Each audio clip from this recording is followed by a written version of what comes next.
Cordial saludo, maestro Ley Martín. Un agradecimiento especial para nuestros colaboradores, don Luis Enrique Ríos en Barranquilla y don Ricardo Bedoya en Bogotá. Agradecimiento también por sus enseñanzas al profesor Antonio José Arias Betancur. Ser para poder hacer, para poder tener. Lo primero es ser para poder luego hacer y después poder tener.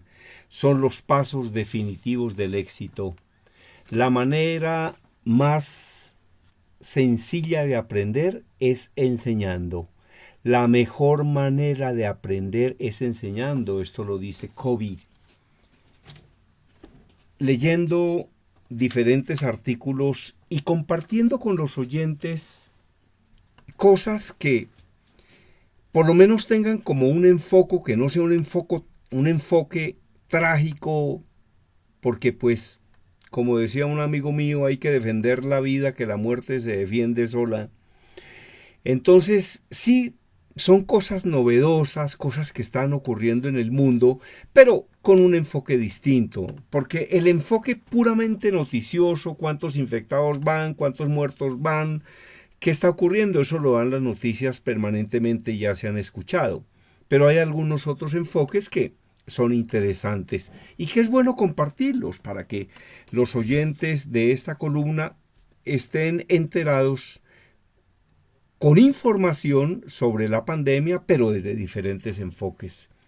Desde Washington, la agencia EFE, que es la agencia española de prensa, dice que más de una decena de estados de los Estados Unidos se preparan para reactivar su economía a lo largo de esta misma semana, pese a que el número de contagios en el país no para de crecer con más de 900,000 y las muertes que superan ya los 50,000. Iowa y Mississippi han sido los últimos estados en anunciar que reactivarán las actividades a lo largo de esta misma semana.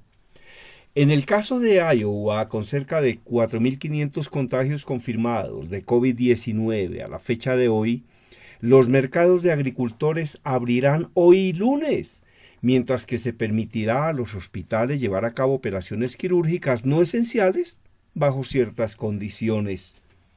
Mientras tanto, en Mississippi, con más de 5.400 casos confirmados, el gobernador, el republicano Tate Reeves, ha ordenado la reanudación de las actividades de algunos negocios, aunque mantiene las recomendaciones de distanciamiento social y de que la gente permanezca en casa lo máximo que sea posible.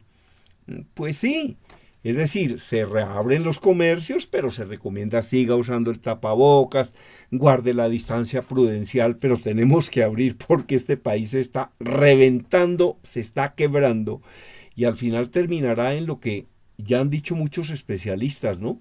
Más gente muerta por hambre que por coronavirus. Varios estados en procesos de reapertura. Estos estados son los últimos que se han sumado a una lista de varios que han comenzado a adoptar medidas para reactivar sus economías, como Florida, donde las playas y los parques ya han reabierto.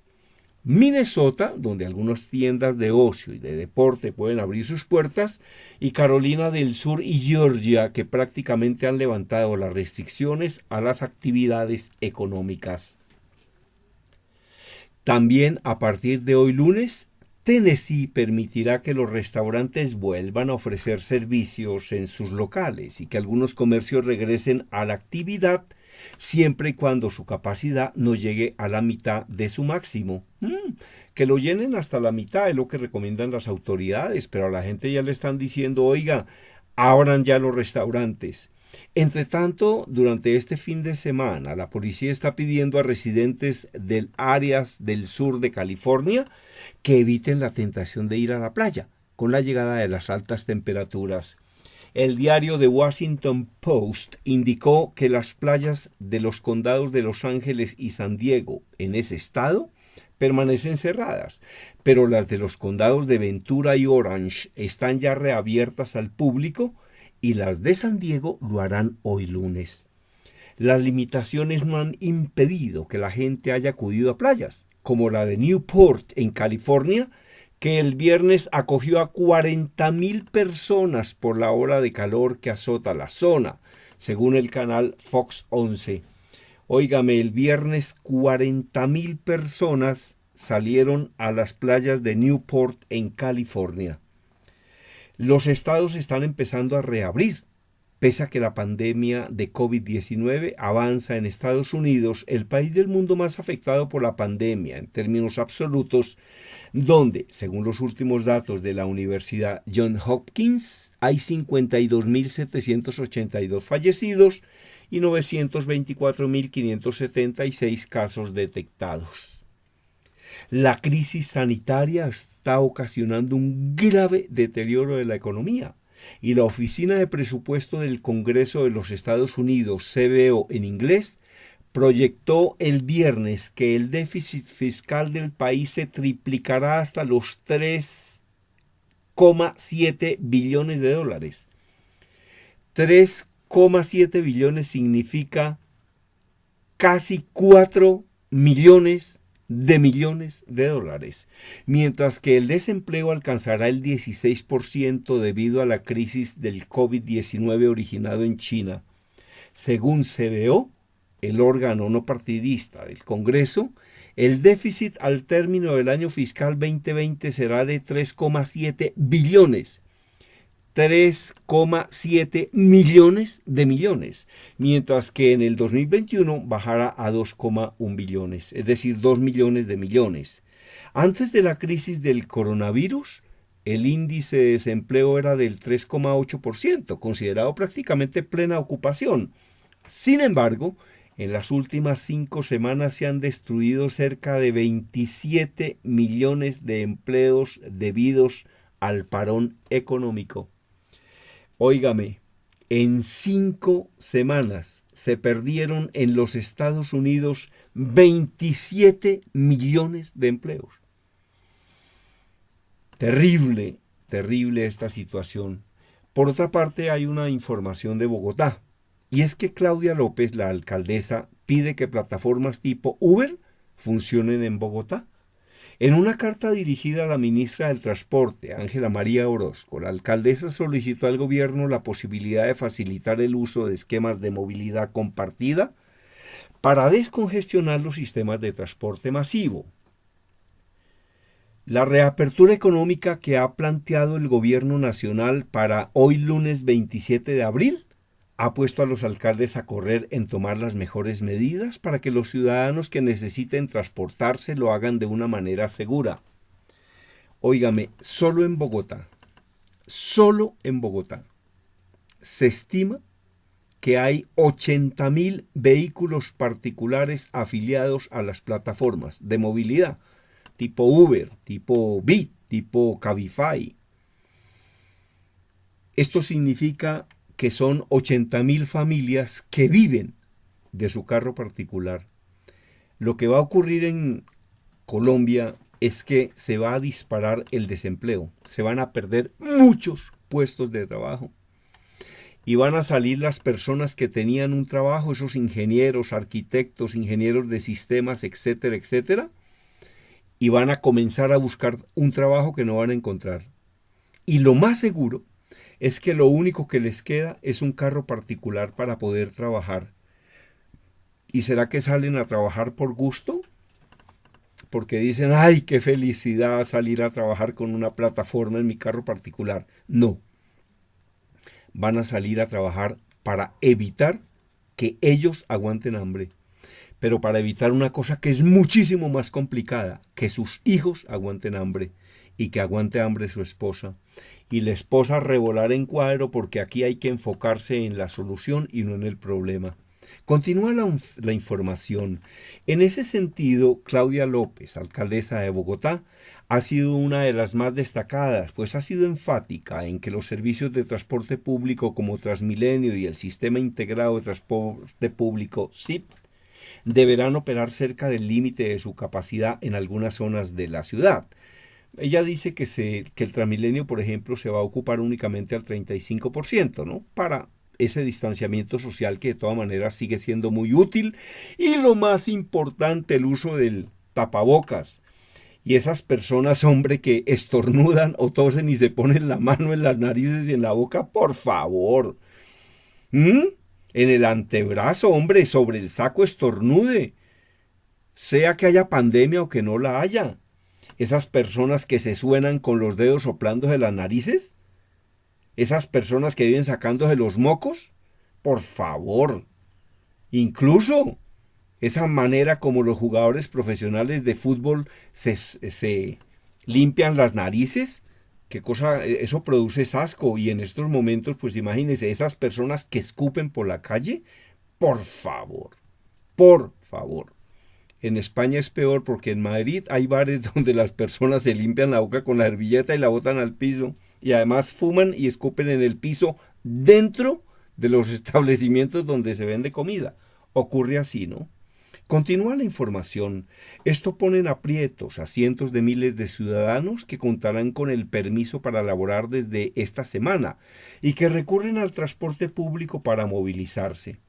En ese contexto, la alcaldesa envió una carta a la ministra del Transporte, Ángela María Orozco, en la que hace algunas solicitudes, entre ellas tener la facultad para regular la operación de las plataformas de intermediación de transporte.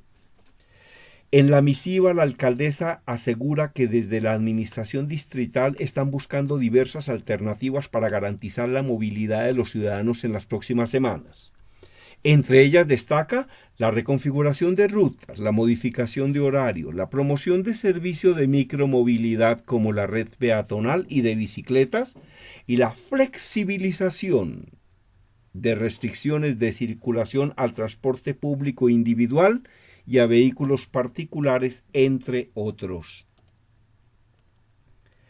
Al respecto, la alcaldesa hizo énfasis en la necesidad de contar con herramientas que incentiven y faciliten los esquemas de movilidad compartida y transporte colaborativo, servicios que son prestados por plataformas como Uber, Didi, Cabify y Bit. Asimismo, solicitó al gobierno que, como parte de las medidas dadas durante la emergencia sanitaria, se le permita a la administración regular dentro de su jurisdicción las condiciones que permitan la circulación y puesta en marcha de este tipo de plataformas. Ante esto, la alcaldesa López solicitó al gobierno incluir dentro de los decretos que actualmente estudia el gobierno nacional un artículo que contemple lo siguiente. Artículo XX. Con el objetivo de descongestionar los sistemas de transporte masivo y evitar la propagación del COVID-19, facúltese por el término de 6 meses o hasta que dure la emergencia sanitaria a los alcaldes y gobernadores para que, dentro de su jurisdicción, adopten medidas que promuevan y faciliten el uso de esquemas de movilidad compartida y transporte colaborativo. Los alcaldes y gobernadores podrán expedir medidas excepcionales de regulación de transporte público y privado que permitan cumplir con la finalidad descrita en el presente artículo, para lo cual se entienden suspendidas temporalmente las normas que prohíben y regulan estas modalidades, cita la carta. La solicitud llega en un momento en el que la operación de estas plataformas no solo está en jaque por el coronavirus. Muchas de ellas han visto caer su operación en un 90% y se han volcado al servicio de delivery para mantenerse. Delivery es como el servicio de mensajería, sino también porque en el país este tipo de servicios no han sido regulados. Actualmente en el Congreso de la República cursa un proyecto de ley liderado por el representante a la Cámara, Mauricio Toro, que busca entablar una normatividad para este tipo de plataformas. Sin embargo, dada la coyuntura, el proyecto no ha sido discutido ni siquiera en el primer debate. Óigame, la situación es una situación bien difícil. Puede haber millares y millares y millares de personas que van a perder su trabajo. A ese trabajo llegaban en su carro particular y la única opción que les quedará mientras encuentran otro trabajo es trabajar en plataformas para conseguir su comida y la de sus hijos. Y vamos a ver de qué manera reacciona el Estado frente a esta necesidad impresionante. Porque en Colombia se van a perder muchos puestos de trabajo y entre más se demore la reapertura de las empresas por el COVID, el virus chino, pues la situación cada vez va a ser peor. se van a quebrar muchas empresas, se van a perder muchos puestos de trabajo por este virus chino. Y sigo con mi campaña, sí, sigo con mi campaña. Óigame, no he leído un solo párrafo donde los chinos le digan al mundo, oiga, nos da mucha pena lo que hicimos, nos da pena. No más que digan eso. Presentamos disculpas, ojalá que se mejoren. Lo que sigue ocurriendo es que enviaron millones de tapabocas, creo que fue a Noruega, y los tapabocas salieron dañados. Y pruebas para detectar el coronavirus que tampoco sirven. Eso es lo que está ocurriendo, infortunadamente. Bueno, a quien desee mi curso Así se habla en público, el libro y los videos y la asesoría personalizada, me informa y le digo qué hay que hacer. O mi curso El poder vendedor de la atención telefónica para que estudie en estos momentos de confinamiento y de encerramiento. Mi correo electrónico conferencista@hotmail.com. Mi WhatsApp 322-218-7567. Les envío un gran abrazo, mi Dios los bendiga y estaré orando por ustedes. Desde Bogotá, la información la presentó Germán Díaz Sosa.